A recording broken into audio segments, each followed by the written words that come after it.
Chapter 49, The Epilogue. I'm no scientist, but from what I've observed, I can conclude that people with mental illnesses often have a serious sensitivity to cannabis.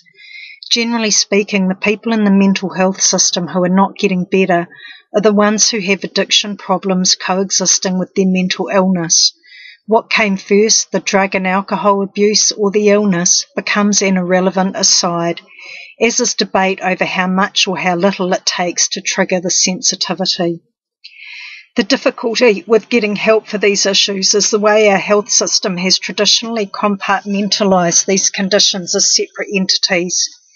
Drug addicts over here and people with a mental illness over there.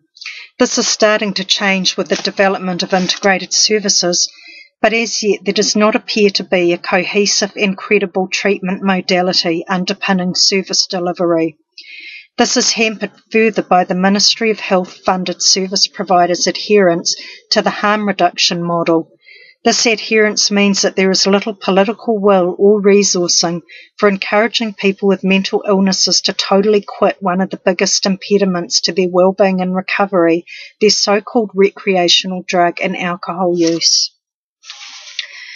The New Zealand government has driven a strong and persuasive public health campaign to warn people of the dangers of cigarette and tobacco smoking and of the highly addictive nature of the habit. It is generally accepted that the best advice is that people should quit smoking altogether if they can.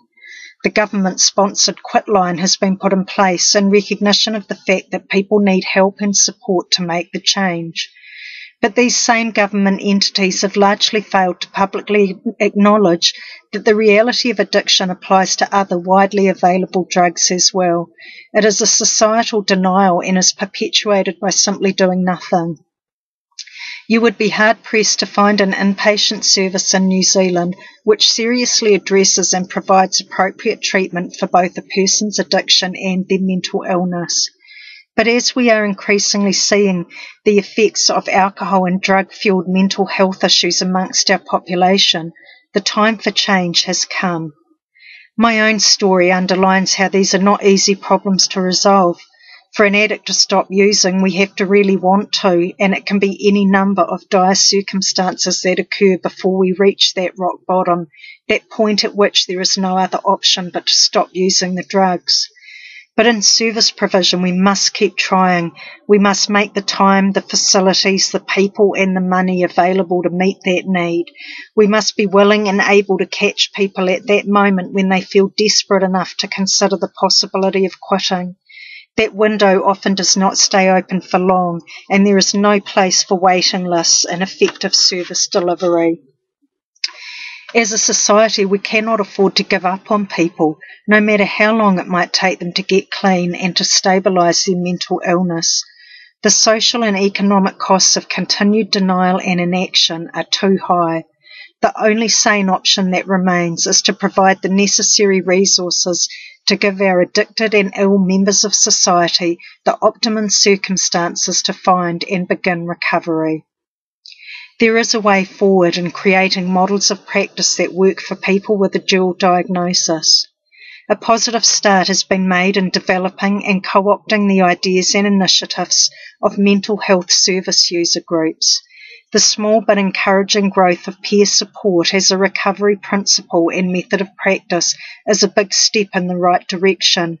As I have reiterated throughout this book, often the best information, support and enlightenment comes from those who have been in the hellhole and have found a way out. There is a significant role for peer support services alongside or as part of the multidisciplinary treatment team in areas such as advocacy support work and crisis respite care. But first, people who are or have been in the mental health services have to get well enough to lead. And we need acceptance, cooperation, innovative thinking and courage on the part of the medical model services to let us put our plans into action. Projects such as Compass and Cortico in the Nelson region ably demonstrate that there is much to be gained from moving over and making room for mental health consumers as service providers. The blueprints are already there. The time for impeding consumer progress and hanging on at all costs to the doctor-nurse-patient hierarchy is on its way out. The social and medical cost to New Zealand of the cannabis, methamphetamine and alcohol binge and addiction culture is becoming so great that the societal pain of staying the same is becoming greater than the possible pains of change.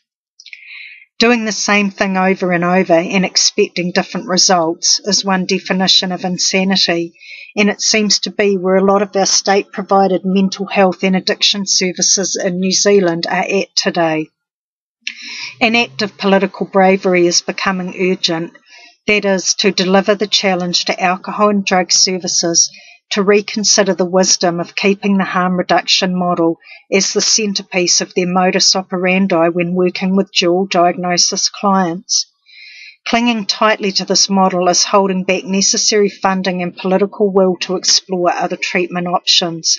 We have a scarcity of abstinence-based treatment programs still in operation after being hacked away at by politicians who thought it would save money to close them down. I think we'd all agree that that didn't pan out too well. It is true, though, that the quantitative measures used by governments to assess the success of such programs reveal that not many addicts and alcoholics get clean and actually stay clean. But we know more now.